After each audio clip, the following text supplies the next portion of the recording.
그래도 옆 사람과 함께 이렇게 인사해 보실까요? 하나님 우리와 함께 계십니다. 네, 오늘은 어린이 주일입니다. 요즘 주변에 우리 어린아이들의 울음소리가 많이 줄어들고 있다고 하지요. 2023년 기준으로 출생률이 0.71을 찍으면서 한국에서는 점점 더 낮아지고 있는 출생률로 인하여 앞날을 우려하는 목소리가 높아진 것은 사실입니다. 저 또한 비록 한국의 그 저조한 출생률에 도움이 될 일은 많이 못했지만 현 시대에 줄어드는 숫자를 넘어서서 아이들을 향한 예수님의 마음을 본받아 질적으로 양적으로 복음의 세대가 잘 이어내려갈 수 있기를 소망하는데요. 오늘은 이 어떤 사회적 관념과 정책을 넘어서서 무조건적으로 아이들을 사랑하셨고 또한 받아주셨던 예수님의 이야기가 나옵니다. 우리들도 어린아이들과 같았던 시절이 있었잖아요. 다 여기 대부분이 이제 어른들이시지만 우리 모두가 다 이 아이와 같았던 시절이 있었는데 언제부턴가 우리는 이런 어린아이들의 동심과 같은 순수함을 잃어버리고 강팍해져 있고 계산하고 저울질하고 손해보려 하지 않는 우리의 모습만 남지 않았나 생각해 보게 됩니다. 오늘 우리 주님께서 말씀하신 말씀을 통해 다시 한번 어린이 주일이어서가 아니라요, 그래도 우리가 다시 한번 주님께서 이 어린아이들을 통해 주셨던 말씀을 따라가는 오늘 하루가 되시기를 소망합니다. 오늘 말씀의 시작은 그때에 라고 말씀하며 시작하고 있습니다. 18장 1절 말씀인데요, 그때에 제자들이 예수께 나와 이르되 천국에서 누가 큽니까? 그때라고 하는 상황은 무엇인가 앞선 상황에 뭔가 있었다라는 것을 의미해요. 그러니까 18장 1절이니까요 17장에 무엇인가 있었겠지요. 일반적으로 17장에는 어떤 것이 가장 크게 중점적으로 기록되어 있는가? 예수님의 고난 예고, 순환 예고, 이제 내가 이제 십자가를 지러 갈 거야, 고난을 당할 거야, 그리고 장차 3일 만에 다시 살아날 거야, 이런 이야기가 기록되어 있거든요. 그러니까 예수님의 고난과 관련된 이야기가 기록되어 있습니다. 그런데 그때 제자들이 예수님께 묻습니다. 천국에선 누가 큽니까? 예수님의 십자가와 예수님의 고난을 깊이 알 리 없는 제자들은 예수님께 물었던 것이죠. 제자들이 나름대로 예수님께서 언급하셨던 십자가의 죽음과 그토록 전하셨던 하나님의 나라, 천국을 염두에 두고 한 질문 같지만 진짜 예수님의 마음은 모르고 제자들은 질문합니다. 여러분들은 이 질문 앞에 어떻게 생각하시나요? 여러분들이 생각하시기에는 누가 천국에서 가장 클 것 같습니까? 봉사를 열심히 한 사람들, 전도를 많이 한 사람들, 그리고 기도를 많이 한 사람들, 직분을 오래 맡은 사람들일까요? 여러분들이 생각하실 때는 누가 하나님 나라에서 가장 큰 자일 것 같습니까?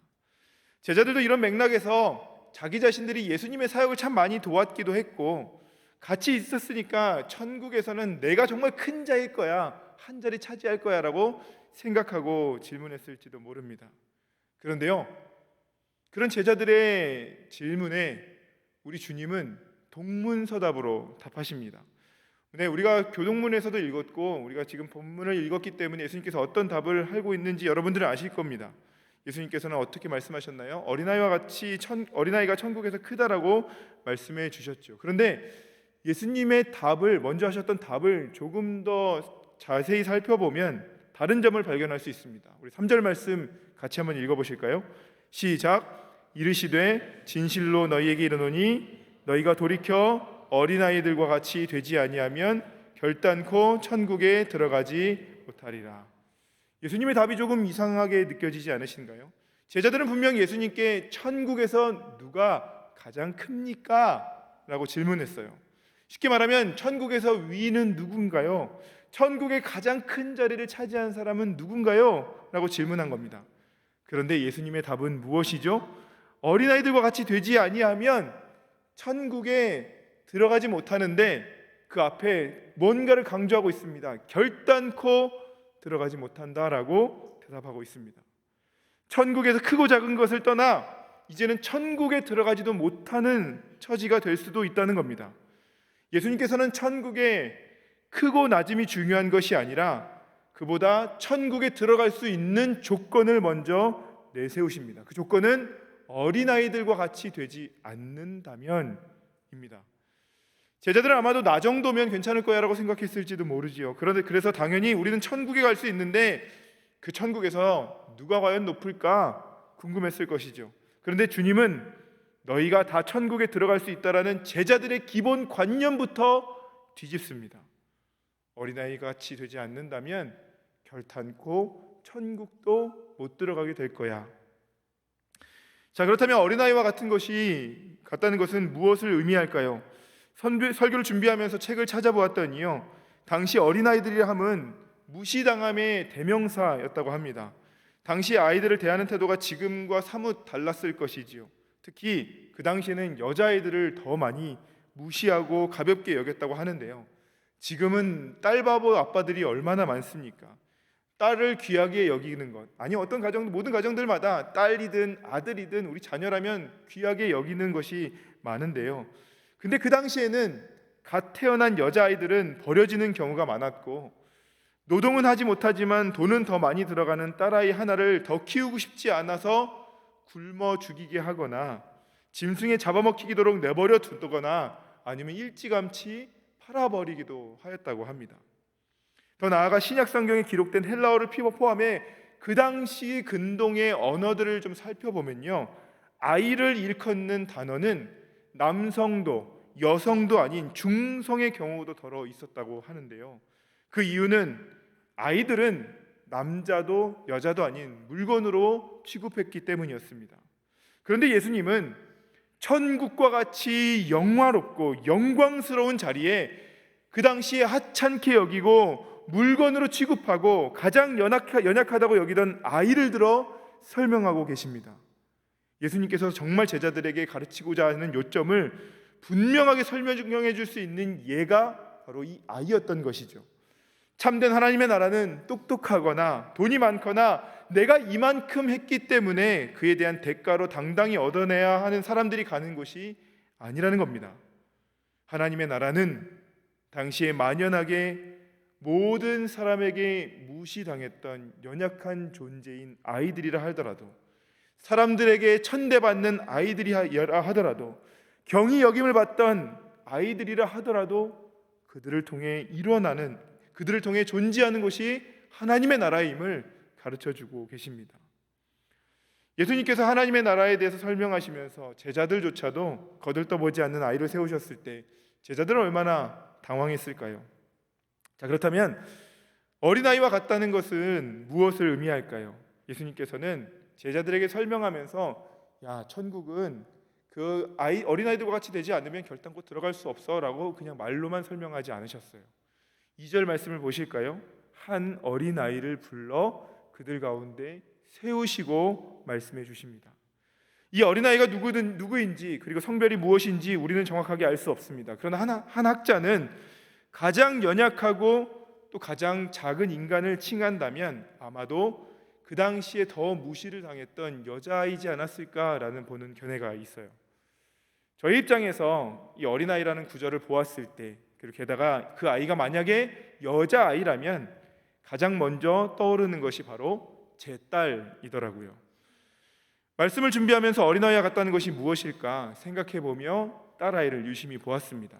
그러다 보니 그간 어른의 눈으로 보지 못한 아이의 여러 가지 모습들이 보이더라고요. 예수님께서 저런 것을 통해 아이와 같지 않는다면이라고 말씀하셨나 보다라는 생각이 들었습니다. 첫 번째로는요, 아이들은 그 순간 꽂히는 것에 마음을 쏟습니다. 그때는 엄마의 목소리, 아빠의 목소리, 선생님의 목소리도 들리지도 않아요. 가장 좋아하는 것에 관심을 갖고 열정을 가지며 온전히 그것에 마음을 쏟습니다. 지금 해야 하는 것이 놀이라면 다른 것에 눈에 들어오지 않고 그 놀이에 온전히 집중합니다.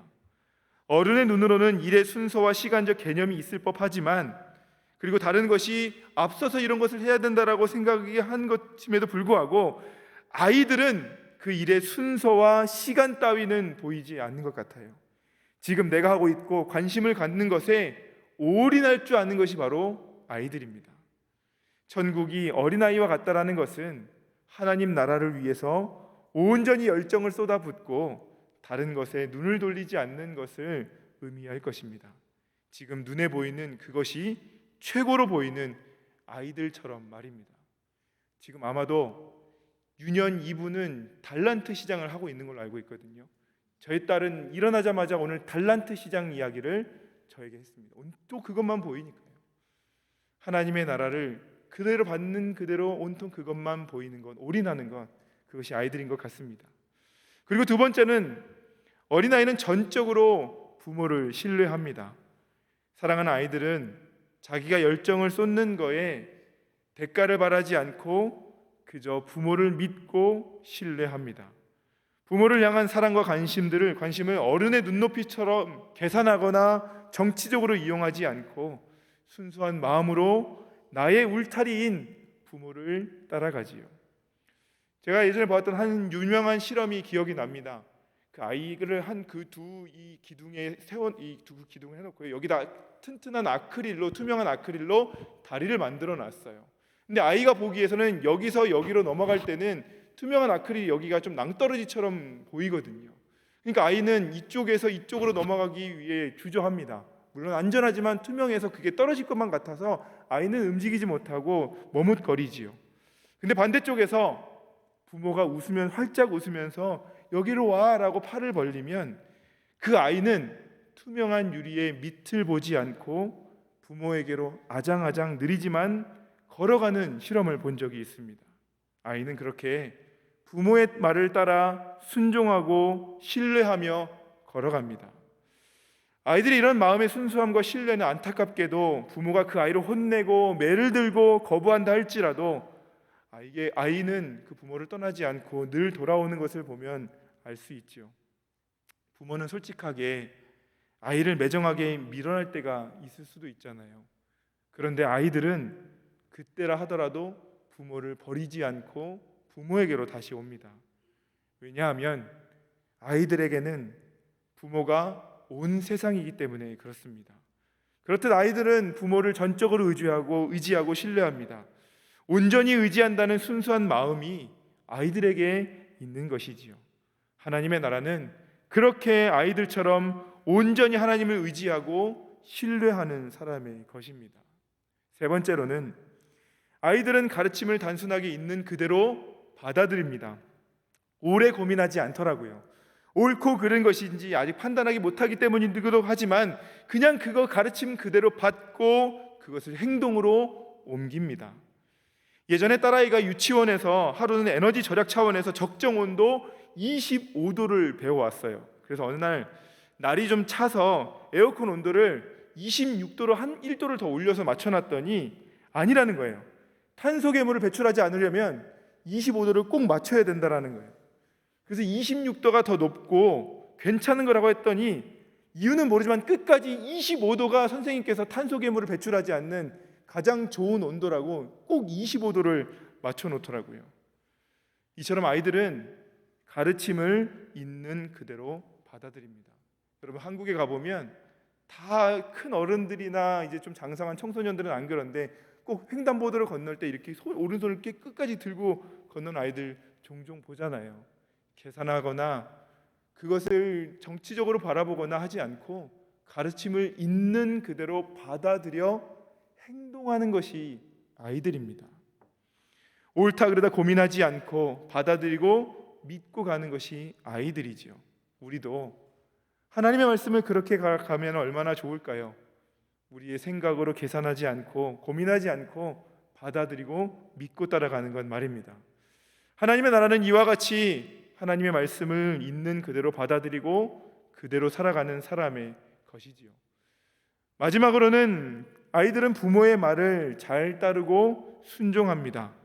일반적으로 어린아이들은 부모의 말과 지침을 잘 따르고 순종하고 그 가정의 문화와 가정의 배경에 맞게 그것을 그대로 따라갑니다. 이런 지침과 가르침은 가정마다 조금 차이가 있고 다 같지는 않습니다만 어릴 때부터 들어온 부모의 그 가르침에 순종하며 걸어가죠. 예를 들면 저는 어렸을 때부터 아빠가 출퇴근하실 때는 꼭 현관문 앞에 가서 아빠를 배웅하며 인사합니다. 안녕히 다녀오세요. 잘 다녀오셨어요? 라고 말이죠. 그리고 꼭 왜 우리 집은 아버지가 오셔야만 저녁 식사를 하는지 모르겠습니다. 배고파 죽겠는데 엄마는 꼭 아빠가 오셔야만 맛있는 반찬을 내놓고, 물론 그 야근하거나 이러실 경우는 아니었지만, 네, 저희 아버지는 목사님이셨지만 그 전에 직장 생활을 좀 하기도 하셨거든요. 그럴 때 이제 꼭 아버지가 오셔야만 식사를 하더라고요. 그런 문화들을 아이들은 거부하지 않고 그대로 배우고 순종하며 따라갑니다. 사실 좀 커서는 토를 달며 꾀를 부리기도 했지만 부모의 가르침과 방식에 어려서부터 순종했던 기억이 납니다. 하나님의 나라는 이와 같이 하나님의 말씀에 있어서 이유가 있어서가 아니라 따르며 순종하는 사람의 것이지요. 아이의 모습을 통해 하나님께서 바라시는 모습이 무엇이었을까 한번 생각해 보았습니다. 여러분, 우리의 모습은 어떠신가요? 아이들처럼 그렇게 하나님의 말씀 앞에 순수하게 받아들여지는 모습인가요? 우리의 모습이 아버지 하나님 앞에서 어린아이와 같은지, 우리가 그렇게 순수하게 다가가고 있는지, 그 말씀에 계산하고 재지 않고 네 주님 그렇게 걸어가겠습니다라고 하고 있진 않은지 한번 돌아보는 이 시간이시기를 소망합니다. 우리 주님은 그렇게 제자들에게 어린아이들과 같이 되지 않으면 결단코 천국에 들어갈 수 없다, 너희들 천국에도 못 들어갈지도 모른다 라고만 이야기를 끝내지 않으세요. 제자들이 천국에서 누가 큽니까? 라는 이 질문에 대한 답도 잊지 않고 해주십니다. 4절 말씀인데요, 우리 4절 말씀 같이 다시 한번 읽어보실까요? 그러므로 누구든지 자기를 낮추는 사람이 천국에서 큰 자니라. 천국에서 누가 큽니까? 라는 질문에 우리 주님은 천국에서 이런 사람이 큰 자다라고 답을 해주고 계시죠. 하나님 나라에서 가장 큰 자는 어떤 잘난 사람도, 무엇인가 일을 많이 한 사람도, 그리고 능력이 많은 사람이 아닌 어린아이와 같이 자기를 낮추는 자가 큰 자라고 말씀하고 있습니다. 여기에 쓰인 어린아이라는 단어는 헬라어로 파이디온이라고 기록하고 있는데요, 우리도 아이들 그 찬양팀 있지 않습니까? 파이디온. 네, 그것처럼 이 파이디온의 뜻은 아이들, 어린아이 이런 의미도 갖고 있고요, 매우 어린아이, 아기라는 의미도 가지고 있습니다. 아이들이라면, 아기라면 그 아이들은 분명 부모의 절대적 도움이 필요한 존재입니다. 부모의 돌봄이 없이는 살아갈 수 없는 존재이지요. 하나님 나라의 큰 자는 하나님으로부터의 돌봄이 없이 살아갈 수 없는 자, 하나님의 돌봄이 반드시 필요한 자, 그들의 것입니다. 또 한 가지 비유적으로 쓰일 때는 이 파이디온이라는 단어가 친밀한 관계에서 아버지와 아들의 관계와 같은 느낌일 때도 쓰이는 말이라고 합니다. 이것에 대한 용례가 요한복음 21장 5절에 기록되어 있는데요, 그 말씀에 보면 예수께서 이르시되 얘들아 너희에게 고기가 있느냐 대답하되 없나이다. 지난번 금요기도회 때도 나눴던 말씀처럼 주님께서는 실패한 자제아들을 찾아오셔서 아침을 차려주시고 그들에게 회복을 주셨을 때에 사랑의 사랑을 담아 사랑의 목소리로 부르셨던 음성인 얘들아, 이것 또한 파이디온으로 기록되어 있습니다. 즉 하나님의 나라는 어린아이와 같은 것인데, 그 어린아이 같은 것은 부모의 절대적 돌봄이 없으면 살아갈 수 없는 공간일 뿐만 아니라 친밀함 가운데 살아가야 하는 공간이기도 한다는 겁니다. 한 가지 더, 여기에 낮춘다라는 것은 헬라어로 타페이노라고 기록되어 있는데요, 이 의미는 낮게 하다, 겸손하다, 낮추다의 의미를 가지고 있습니다. 더 나아가 이 타페이노라는 단어는 평평하게 하다라는 의미도 갖고 있는데요, 서로의 높고 낮음을 정하는 것이 아니라 서로를 낮추고 평평하게 하는 것, 이것이야말로 천국에서 큰 자가 되는 것이지요. 세상은요, 높고 낮음을 가려냅니다. 학교도 회사도 그 어디에서도 줄을 세우고 상대적인 평가로 누가 잘하고 못하고를 가려내지요. 이것이야말로 세상의 이치입니다. 내가 이것은 더 많이 가져 있고 난 저 사람보다 이것을 더 잘하고 있고 나는 저 사람보다도 더 높은 것을 찾아내고 평가를 내립니다. 그렇게 높낮이를, 우열을 가려내야 세상의 많은 것들을 누릴 수 있을 것이라고 생각합니다. 그러나 하나님 나라에서 가장 큰 자는 그 모든 것을 낮추거나 평평하게 하는 자가 큰 자라고 이야기하고 있는 것이지요. 서로가 서로를 높여주고 서로의 높낮이를 가리는 것이 아니라 서로의 눈높이를 맞춰줄 수 있는 것, 그가 높아지기 위해서 내가 낮아지고, 그래서 우리 공동체가 서로 공평하게 평평한 것을 맞춰주는 것, 이것이야말로, 그런 자야말로 하나님 나라에서 큰 자라고 말씀해주고 있습니다. 제가 키가 크기 때문에 저희 딸이 귓속말을 하거나 비밀 얘기를 제게만 해줄 때 제가 그 이야기를 뭐라고? 안 들려, 크게 얘기해봐가 아니라 무릎을 굽혀 앉아서 그 아이의 눈높이에 맞춰서 이야기를 들어주는 것처럼, 상대방에게 맞춰서 내 몸과 마음을 낮추어 눈높이를 맞춰주는 것이야말로 하나님 나라의 큰 자다라고 이야기하고 있습니다. 사랑하는 여러분, 서로에게 눈높이를 맞춰주십시오. 아이들에게만이 아니라 우리가 함께 걸어가는 공동체에도 눈높이를 맞추어 주십시다. 내가 높다, 너가 높다, 내가 많다, 너가 적다가 아니라 서로가 맞추어 평평하게 될 때 우리 주님 말씀하셨던 것처럼 우리는 하나님 나라의 큰 공동체를 이루어 갈 줄로 믿습니다. 여기 낮게 하다, 겸손하게 하다, 낮추다, 이 헬라어의 타페이노가 쓰인 단어가 예수님께서 이 어린아이를 보면서 그렇게 어린아이를 위해서 만드셨던 단어가 아닙니다. 이 단어는 또 어디에 쓰였는고 하니 예수님께서 실제적으로 하셨던 일에 기록되어 있는데요, 빌립보서 2장 8절입니다.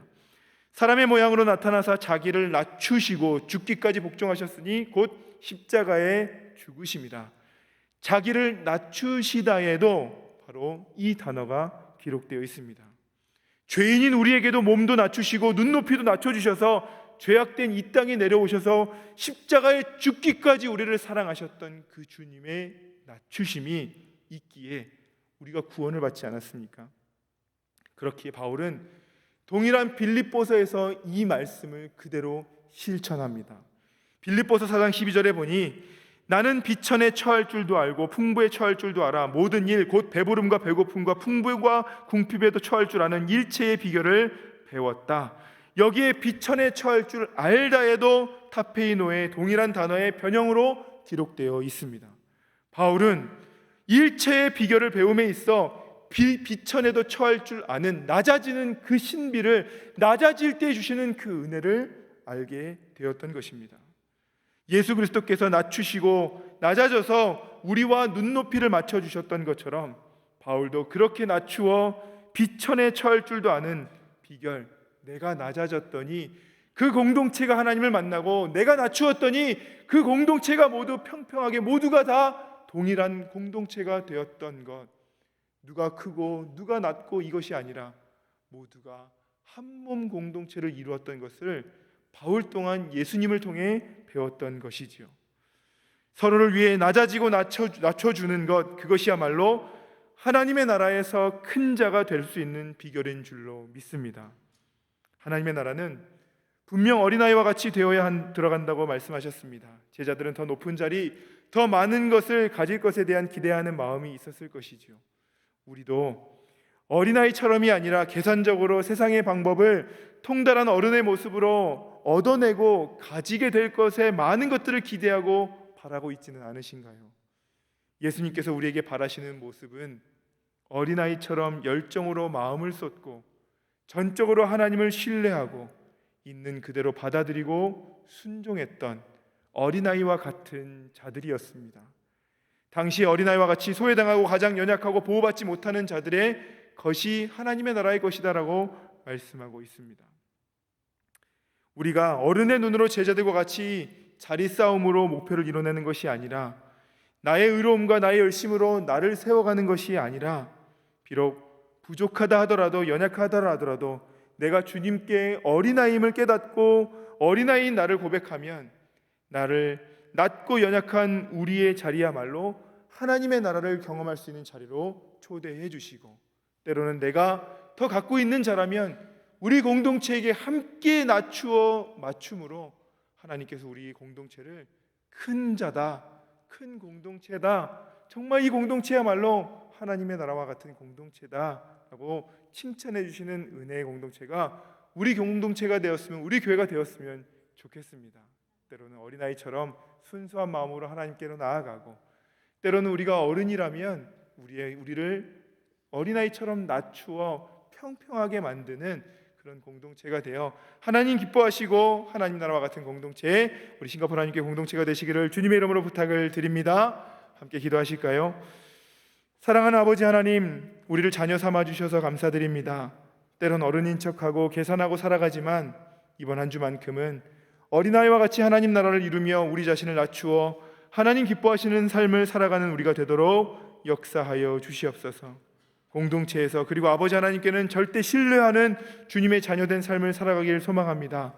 우리를 그렇게 인도해 주시고 역사해 주시어 우리의 삶을 보호하시고 인도하시는 아버지 하나님의 은혜와 사랑 가운데 거하는 우리 모두가 되도록 역사하여 주시옵소서.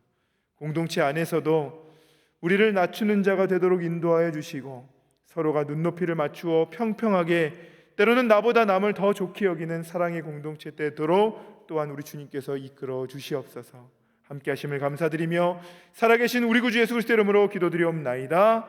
아멘.